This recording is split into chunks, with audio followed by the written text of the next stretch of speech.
ನಾವು ಏನು ಮಾಡಬೇಕು ಅಂದರೆ ಮಗು ಚೆನ್ನಾಗಿ ಬೆಳೀಲಿ ಅಂತ ಚೆನ್ನಾಗಿ ತಿನ್ನಬೇಕು. ಹೌದು. ಆಮೇಲೆ ಹುಟ್ಟಿದ ಮೇಲೆ ಮಗು ದಷ್ಟಪುಷ್ಟಿ ಆಗಲಿ ಚೆನ್ನಾಗಿ ತಿನ್ನಬೇಕು.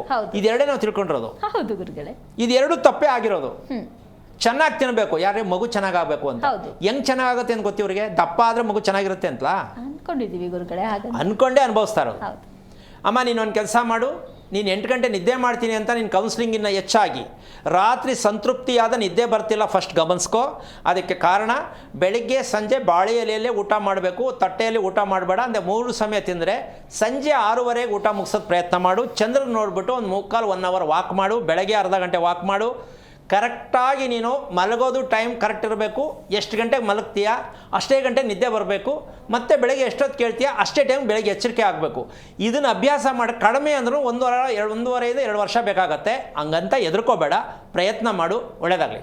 ಕರೆ ಮಾಡಿದ್ದಕ್ಕಾಗಿ ಧನ್ಯವಾದಗಳು ಮಾ ಗುರುಗಳೇ. ಇನ್ನು ಕಾರ್ಯಕ್ರಮದ ಕೊನೆಯ ಹಂತದಲ್ಲಿದ್ದೀವಿ.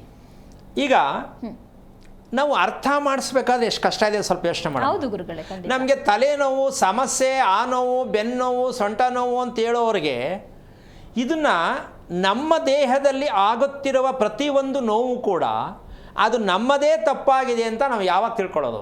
ನಿಜಕ್ಕೂ ತಿಳ್ಕೊಳ್ಳಲ್ಲ ಗುರುಗಳೇ. ಅದಕ್ಕೇನೋ ಒಂದು ಪ್ಯಾಚ್ ಹಾಕೊಂಡು ಒಂದು ಸಮಜಾಯಿಷಿ ಕೊಟ್ಕೊಂಡು ಸುಮ್ಮನೆ ಆಗ್ಬಿಡ್ತೇವೆ ಆ ಕ್ಷಣಕ್ಕೆ. ಈಗ ಇದಕ್ಕೆ ಹೇಳಿದ್ರು ಕೂಡ ಇದಕ್ಕೆ ಹಿಂಗೆ ಸಮಸ್ಯೆ ಬರ್ತಾ ಇದೆ ಅಂದರೆ ನಿಮಗೆ ಗ್ರಹ ಬಲಗಳು ಚೆನ್ನಾಗಿಲ್ಲ ಅಂತಲೇ ಹೇಳೋದು. ಹೌದು. ಹೌದಾ?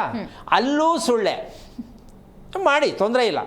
ಆದರೆ ಮುಖ್ಯವಾಗಿ ನಾವು ಮಾಡಬೇಕಾಗಿರ್ತಕ್ಕಂಥ ವಿಚಾರ, ನಾವು ತೆಗೆದುಕೊಳ್ಳುತ್ತಿರುವ ಸೇವನೆ ಮಾಡುತ್ತಿರತಕ್ಕಂಥ ಆಹಾರ ಪದ್ಧತಿಯಲ್ಲಿ, ಇನ್ನೊಮ್ಮೆ ಹೇಳ್ಬಿಡ್ತೀನಿ, ನಾಳೆವರೆಗೂ ಯೋಚನೆ ಮಾಡಿ ಕರೆ ಮಾಡಬೇಕು ದಯವಿಟ್ಟು ತಿಳ್ಕೊಳ್ಳುವಂಥವ್ರು. ಯಾಕೆ ಇಷ್ಟೊಂದು ವಿಚಾರವನ್ನು ಈ ರೀತಿಯಾಗಿ ಹೇಳ್ತಾ ಇದ್ದೀನಿ ಅಂದರೆ, ನಾವು ಮಾಡುತ್ತಿರುವ ಸೇವಿಸುತ್ತಿರುವ ಆಹಾರದಲ್ಲಿ ವಿಷವನ್ನು ಜೊತೆಯಲ್ಲೇ ಅಗಿಯುತ್ತಿರುವ ನಾವು ಸೇವಿಸುತ್ತಿರುವ ಆಹಾರದ ಜೊತೆಯಲ್ಲೇ ನಾವು ವಿಷವನ್ನೂ ಸಹ ಜೊತೆಯಲ್ಲಿ ತೆಗೆದುಕೊಂಡು ಸೇವಿಸುತ್ತಿದ್ದೇವೆ ಎನ್ನುವ ಎಚ್ಚರಿಕೆಯ ಗಂಟೆ ಎಲ್ಲಿವರೆಗೂ ನಿಮ್ಮ ದೇಹದಲ್ಲಿ ಮನಸ್ಸಲ್ಲಿ ಬರಲಿಲ್ಲವೋ ಜೀವನ ಪರ್ಯಂತ ಯಾವ ಕಾರಣಕ್ಕೂ ರಿಪೇರಿ ಆಗಲಿಕ್ಕೆ ಸಾಧ್ಯ ಇಲ್ಲ. ಆ ವಿಷ ಯಾವುದು? ತಿನ್ನುತ್ತಿರುವ ಆಹಾರದ ಜೊತೆಯಲ್ಲಿ ವಿಷ. 3 ಸಲ ಹೇಳ್ಬಿಟ್ಟಿದ್ದೀನಿ, ಗಾಬರಿ ಆಗಬೇಡಿ. ನಾಳೆ ಹೇಳೋಣ ಆ ವಿಷ ಎಷ್ಟು ಪ್ರಮಾಣದಲ್ಲಿರುತ್ತೆ. ಭಾರತ ದೇಶದಲ್ಲಿ ಇದೇ ಮೊಟ್ಟ ಮೊದಲ ಬಾರಿಗೆ ಈ ವಿಚಾರವನ್ನು ಕಿವಿಯಲ್ಲಿ ಕೇಳುವಂತಹ ರಹಸ್ಯಕರವಾದ ವಿಚಾರ, ಆಹಾರದ ಜೊತೆಯಲ್ಲಿ ವಿಷ ಹೇಗೆ? ಇದನ್ನು ಕ್ವಶನ್ ಮಾರ್ಕ್ ಹಾಕ್ಕೊಳ್ಳಿ. ನಾಳೆ ಮುಂದುವರಿಯೋಣ ಅಂತ ಹೇಳ್ತಾ ಕಾರ್ಯಕ್ರಮ ಮುಗಿಸ್ತಾ ಇದ್ದೀನಿ. ಜೈ ಶ್ರೀರಾಮ್. ನಾವು ಏನು ಮಾಡಬೇಕು ಅಂದರೆ ಮಗು ಚೆನ್ನಾಗಿ ಬೆಳೀಲಿ ಅಂತ ಚೆನ್ನಾಗಿ ತಿನ್ನಬೇಕು. ಹೌದು. ಆಮೇಲೆ ಹುಟ್ಟಿದ ಮೇಲೆ ಮಗು ದಷ್ಟಪುಷ್ಟಿ ಆಗಲಿ ಚೆನ್ನಾಗಿ ತಿನ್ನಬೇಕು. ಇದೆರಡೇ ನಾವು ತಿಳ್ಕೊಂಡಿರೋದು. ಹೌದು ಗುರುಗಳೇ. ಇದೆರಡು ತಪ್ಪೇ ಆಗಿರೋದು. ಚೆನ್ನಾಗಿ ತಿನ್ನಬೇಕು, ಯಾರೇ ಮಗು ಚೆನ್ನಾಗಾಗಬೇಕು ಅಂತ. ಹೆಂಗ್ ಚೆನ್ನಾಗುತ್ತೆ ಅಂತ ಗೊತ್ತಿವ್ರಿಗೆ? ದಪ್ಪ ಆದರೆ ಮಗು ಚೆನ್ನಾಗಿರುತ್ತೆ ಅಂತಲಾ ಅನ್ಕೊಂಡಿದ್ದೀವಿ ಗುರುಗಳೇ. ಅನ್ಕೊಂಡೇ ಅನುಭವಿಸ್ತಾ ಇರೋದು. ಅಮ್ಮ ನೀನು ಒಂದು ಕೆಲಸ ಮಾಡು, ನೀನು 8 ಗಂಟೆ ನಿದ್ದೆ ಮಾಡ್ತೀನಿ ಅಂತ ನೀನು ಕೌನ್ಸ್ಲಿಂಗಿನ ಹೆಚ್ಚಾಗಿ ರಾತ್ರಿ ಸಂತೃಪ್ತಿಯಾದ ನಿದ್ದೆ ಬರ್ತಿಲ್ಲ, ಫಸ್ಟ್ ಗಮನಿಸ್ಕೋ. ಅದಕ್ಕೆ ಕಾರಣ ಬೆಳಿಗ್ಗೆ ಸಂಜೆ ಬಾಳೆ ಎಲೆಯಲ್ಲೇ ಊಟ ಮಾಡಬೇಕು, ತಟ್ಟೆಯಲ್ಲಿ ಊಟ ಮಾಡಬೇಡ. ಅಂದರೆ 3 ಸಮಯ ತಿಂದರೆ ಸಂಜೆ 6:30ಗೆ ಊಟ ಮುಗಿಸೋದು ಪ್ರಯತ್ನ ಮಾಡು. ಚಂದ್ರನ ನೋಡಿಬಿಟ್ಟು ಒಂದು 1 ಅವರ್ ವಾಕ್ ಮಾಡು. ಬೆಳಗ್ಗೆ ಅರ್ಧ ಗಂಟೆ ವಾಕ್ ಮಾಡು. ಕರೆಕ್ಟಾಗಿ ನೀನು ಮಲಗೋದು ಟೈಮ್ ಕರೆಕ್ಟ್ ಇರಬೇಕು. ಎಷ್ಟು ಗಂಟೆಗೆ ಮಲಗ್ತೀಯ ಅಷ್ಟೇ ಗಂಟೆ ನಿದ್ದೆ ಬರಬೇಕು. ಮತ್ತು ಬೆಳಗ್ಗೆ ಎಷ್ಟೊತ್ತು ಕೇಳ್ತೀಯ ಅಷ್ಟೇ ಟೈಮ್ ಬೆಳಗ್ಗೆ ಎಚ್ಚರಿಕೆ ಆಗಬೇಕು.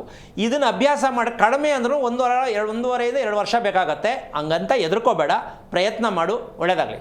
ಕರೆ ಮಾಡಿದ್ದಕ್ಕಾಗಿ ಧನ್ಯವಾದಗಳು ಮಾ ಗುರುಗಳೇ. ಇನ್ನು ಕಾರ್ಯಕ್ರಮದ ಕೊನೆಯ ಹಂತದಲ್ಲಿದ್ದೀವಿ.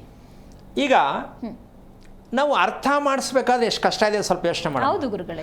ನಮಗೆ ತಲೆನೋವು, ಸಮಸ್ಯೆ, ಆ ನೋವು, ಬೆನ್ನೋವು, ಸೊಂಟ ನೋವು ಅಂತ ಹೇಳೋರಿಗೆ ಇದನ್ನು ನಮ್ಮ ದೇಹದಲ್ಲಿ ಆಗುತ್ತಿರುವ ಪ್ರತಿಯೊಂದು ನೋವು ಕೂಡ ಅದು ನಮ್ಮದೇ ತಪ್ಪಾಗಿದೆ ಅಂತ ನಾವು ಯಾವಾಗ ತಿಳ್ಕೊಳ್ಳೋದು?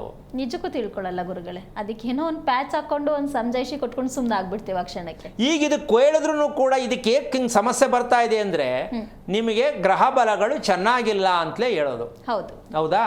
ಅಲ್ಲೂ ಸುಳ್ಳೆ ಮಾಡಿ, ತೊಂದರೆ ಇಲ್ಲ.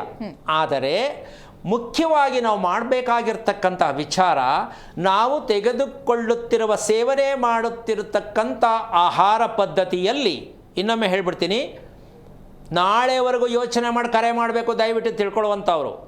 ಯಾಕೆ ಇಷ್ಟೊಂದು ವಿಚಾರವನ್ನು ಈ ರೀತಿಯಾಗಿ ಹೇಳ್ತಾ ಇದ್ದೀನಿ ಅಂದರೆ, ನಾವು ಮಾಡುತ್ತಿರುವ ಸೇವಿಸುತ್ತಿರುವ ಆಹಾರದಲ್ಲಿ ವಿಷವನ್ನು ಜೊತೆಯಲ್ಲೇ ಅಗಿಯುತ್ತಿರುವ ನಾವು ಸೇವಿಸುತ್ತಿರುವ ಆಹಾರದ ಜೊತೆಯಲ್ಲೇ ನಾವು ವಿಷವನ್ನೂ ಸಹ ಜೊತೆಯಲ್ಲಿ ತೆಗೆದುಕೊಂಡು ಸೇವಿಸುತ್ತಿದ್ದೇವೆ ಎನ್ನುವ ಎಚ್ಚರಿಕೆಯ ಗಂಟೆ ಎಲ್ಲಿವರೆಗೂ ನಿಮ್ಮ ದೇಹದಲ್ಲಿ ಮನಸ್ಸಲ್ಲಿ ಬರಲಿಲ್ಲವೋ ಜೀವನ ಪರ್ಯಂತ ಯಾವ ಕಾರಣಕ್ಕೂ ರಿಪೇರಿ ಆಗಲಿಕ್ಕೆ ಸಾಧ್ಯ ಇಲ್ಲ.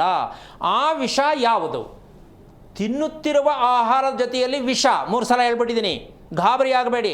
ನಾಳೆ ಹೇಳೋಣ ಆ ವಿಷ ಎಷ್ಟು ಪ್ರಮಾಣದಲ್ಲಿರುತ್ತೆ. ಭಾರತ ದೇಶದಲ್ಲಿ ಇದೇ ಮೊಟ್ಟ ಮೊದಲ ಬಾರಿಗೆ ಈ ವಿಚಾರವನ್ನು ಕಿವಿಯಲ್ಲಿ ಕೇಳುವಂತಹ ರಹಸ್ಯಕರವಾದ ವಿಚಾರ, ಆಹಾರದ ಜೊತೆಯಲ್ಲಿ ವಿಷ ಹೇಗೆ. ಇದನ್ನು ಕ್ವಶನ್ ಮಾರ್ಕ್ ಹಾಕ್ಕೊಳ್ಳಿ. ನಾಳೆ ಮುಂದುವರಿಯೋಣ ಅಂತ ಹೇಳ್ತಾ ಕಾರ್ಯಕ್ರಮ ಮುಗಿಸ್ತಾ ಇದ್ದೀನಿ. ಜೈ ಶ್ರೀರಾಮ್.